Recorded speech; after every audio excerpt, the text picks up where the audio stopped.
here, and I'm taking a look back at a do now that I did with my students during the regular school year before the lockdown came about.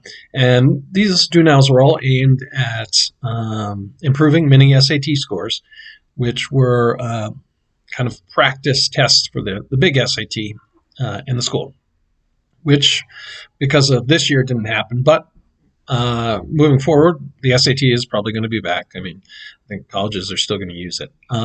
So let's take a look at how we'd solve these problems. So the first problem here, we have the square root of 16x minus 4 minus 4x equals 1 minus 2x. And we want to ask which of the following is a solution set to the equation above. Okay, so we can eliminate a few of these, okay? So if I plug in 0 here, I have 16 times 0 minus 4. Well, the square root of negative 4 is a imaginary number, so that is not going to work. So right off the bat, I'm going to eliminate A. I'll just put some strike through that. That one doesn't work, nor does D, because they both have 0 in them.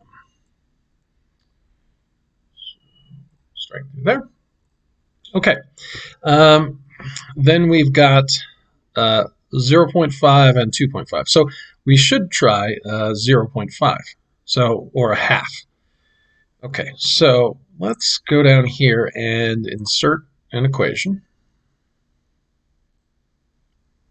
Okay, so 16 times a half is 8, so we have 8 minus 4. Okay, minus 2, because a half of 4 is 2. Does that equal 1 minus 1? So does that equal 0? Well,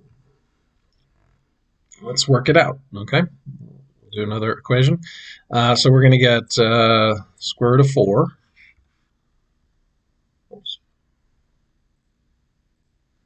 Square root of 4 minus 2. Well, does that equal 1 minus 1? So the right-hand side equals 0. The left-hand side will equal 0.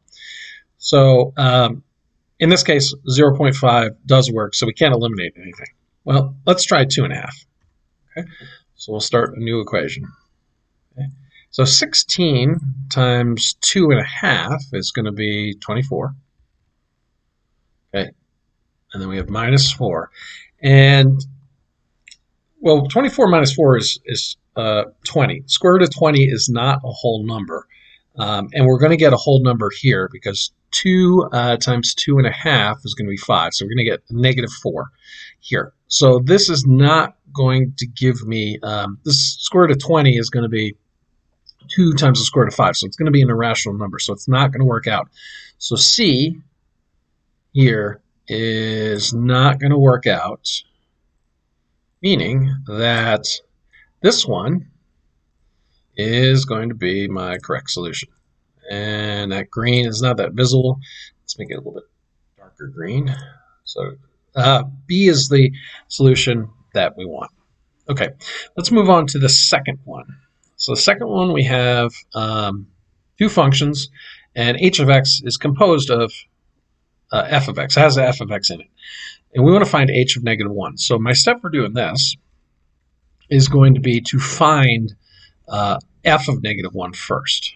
Okay, so f of negative 1 is going to equal 3 times negative 1 minus 2, which is going to equal negative 3 minus 2, which is going to equal negative 5. Okay, and I've got my font color a little different here. Let's go back to the normal one. Okay, and then so now we're going to plug in negative 5 where f of x is here. So h of negative 1 is going to equal 4 minus negative 5. That's like 4 plus positive 5, so that's 9. So our solution is going to be 9 in this case. Okay. All right, let's take a look at the third one. So we have if r over c equals 14, what does 6c over r equal? Okay, so way to think of this, well, C over R is going to equal 1 over 14. Okay.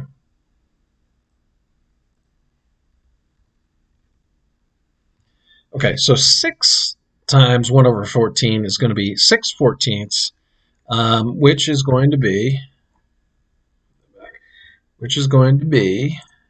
uh, 3 over 7. So our solution is going to be 3 over 7 in this particular case. Okay, let me make that a little bit bigger. So our solution is going to be, we didn't highlight the whole thing. Hold on. Solution is going to be 3 over 7. Okay, so let's take a look at this last one. We have function h equals negative 4.9 t squared plus vt plus r. The equation above gives the height meters of an object thrown from a height of r meters t seconds after it's thrown, where h is height, t is time, v is velocity, and r is its initial height. What is the velocity in terms of height, time, and initial height? Okay, so we're going to move everything over that doesn't have v in it to the left-hand side. So if I move the negative 4.9 squared, I'm going to get h. I'm going to have to add it. So h plus 4.9 t squared. And then we're going to subtract r, so minus r. That is going to equal v times t. Okay, so to solve this, we're going to need to divide. Let me make this a little bit bigger. We're going to need to divide the left-hand side and the right-hand side by t. And if I move v to the other side, I'm going to get, let me do an equation here. I get v equal to, on the top, we're still going to have h plus 4.9 t squared minus r. And remember, we divided everything by t. And this is going to be my solution. Okay. If you have questions, leave comments in the comments below.